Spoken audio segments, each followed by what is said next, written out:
எல்லாருக்கும் வணக்கம். இன்னைக்கு என்னோட மோஸ்ட் ஃபேவரட் ரெசிபி பிரியாணி தான் பார்க்க போகிறோம். அதுக்கு தேவையான பொருள் என்னென்னு பார்த்துடலாம். புதினா ஒரு கைப்பிடி கட் பண்ணி வச்சுருக்கேன். கொத்தமல்லி ஒரு கைப்பிடி அளவு கட் பண்ணி வச்சுருக்கேன். தக்காளி 3 கட் பண்ணி வச்சுருக்கேன். வெங்காயம் பெரிய வெங்காயம் 3 கட் பண்ணி வச்சுருக்கேன். பச்சை மிளகாய் 3 எடுத்து வச்சுருக்கேன். இஞ்சி பூண்டு பேஸ்ட் தேவையான அளவு எடுத்துக்கோங்க. பட்டை 10, கிராம்பு ஒரு 6, 4 ஏலக்காய், கொஞ்சம் பிரியாணி இலை எடுத்து வச்சுக்கோங்க. பாஸ்மதி ரைஸ் 1/2 kg எடுத்து வச்சுக்கோங்க. சிக்கன் 1/2 kg, அதில் 2 ஸ்பூன் இஞ்சி பூண்டு பேஸ்ட், 3 ஸ்பூன் தயிர், கொஞ்சம் மஞ்சத்தூள் போட்டு 1/2 an hour ஊற வச்சு எடுத்து வச்சுக்கோங்க. இப்போ நம்ம ஸ்டார்ட் பண்ணிடலாம். ப்ரெஷர் குக்கர் எடுத்துக்கோங்க. அதில் 3 ஸ்பூன் கடலெண்ணெய் ஆட் பண்ணிக்கலாம்.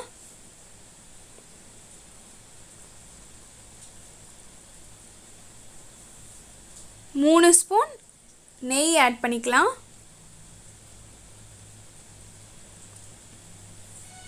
ஆயில் ஹீட் ஆகணும்.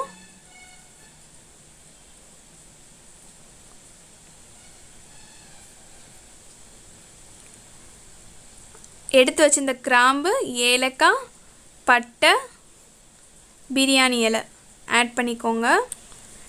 கட் பண்ணி வச்சிருந்த பெரிய வெங்காயம் ஆட் பண்ணிக்கலாம்.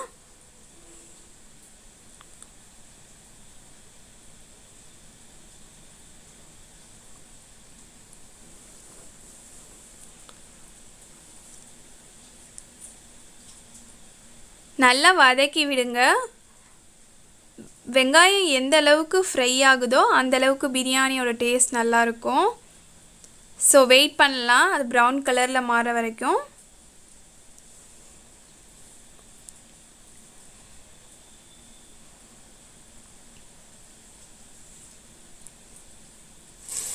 பாருங்கள், வெங்காயம் நல்லா வதங்கிருச்சு.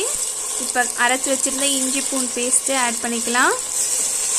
3 ஸ்பூன் இருக்கும் இஞ்சி பூண்டு பேஸ்ட்டு. நல்லா அந்த பச்சை ஸ்மெல் போகிற அளவுக்கு வதக்கிக்கலாம்.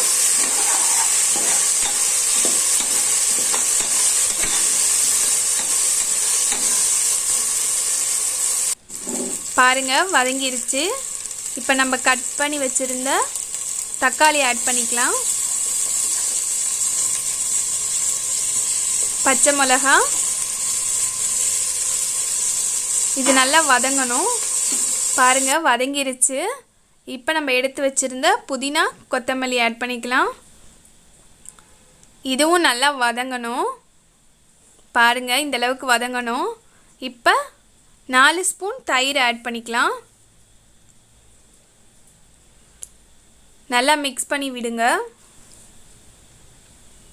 இதுவும் நல்லா வதங்கணும். பாருங்க, நல்லா வதங்கிருச்சு.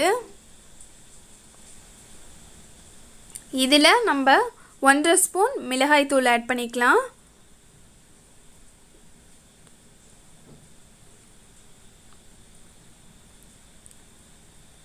நல்லா மிக்ஸ் பண்ணி விடுங்க. பிரியாணிக்கு நம்ம எந்த அளவுக்கு வதக்கிறதுக்கு டைம் கொடுக்குறோமோ அந்த அளவுக்கு டேஸ்ட் நல்லா இருக்கும். பாருங்கள், வதங்கிருச்சு. இப்போது நம்ம ஊற வச்சு எடுத்து வச்சுருந்த சிக்கன் ஆட் பண்ணிக்கலாம். 1/2 an hour இது ஊறி இருந்துச்சு.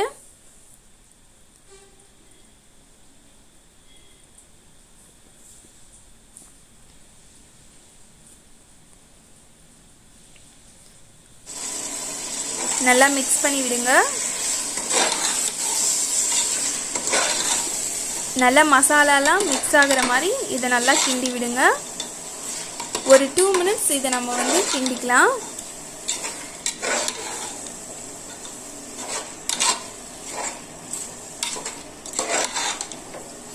அப்போ தான் நல்லா அந்த மசாலா சிக்கனில் போய் சேரும்.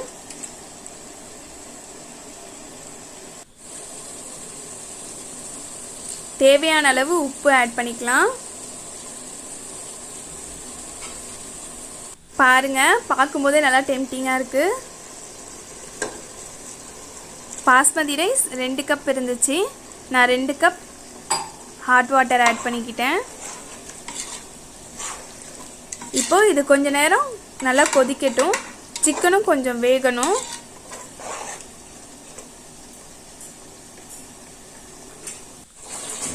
சிக்கன் இந்த சைடு கொதிச்சிட்ருக்கு. நம்ம அரிசியை வந்து வேக வச்சு எடுத்துக்கலாம். ஒரு பாத்திரத்தில் தண்ணி ஆட் பண்ணிக்கோங்க.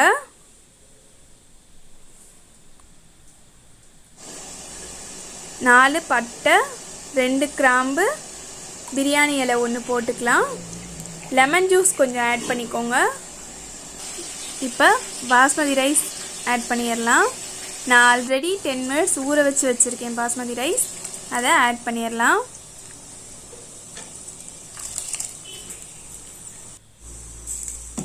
ரொம்ப நேரம் வேக வேண்டாம்.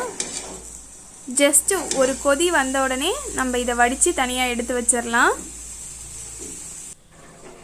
பாருங்கள், இந்த அளவுக்கு ஹாஃப் பாயில்டாக இருந்தால் போதும். இப்போ நம்ம எடுத்து வச்சுருந்த ரைஸை வந்து சிக்கன் கிரேவியில் ஆட் பண்ணிடலாம். அதுவும் ஓரளவு நல்லா கொதிச்சிருச்சு.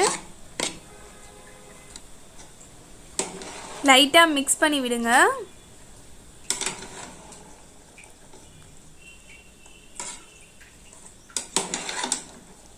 அவ்வளோதான், ரொம்ப மிக்ஸ் பண்ண வேண்டாம், லைட்டாக மிக்ஸ் பண்ணுங்கள்.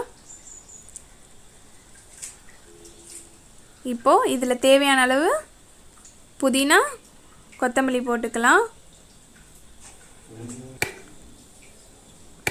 கலருக்காக நான் கேசரி பவுடர் மிக்ஸ் பண்ணி கொஞ்சமாக ஆட் பண்ணிக்கிறேன். அங்கங்கே ஆட் பண்ணிக்கோங்க.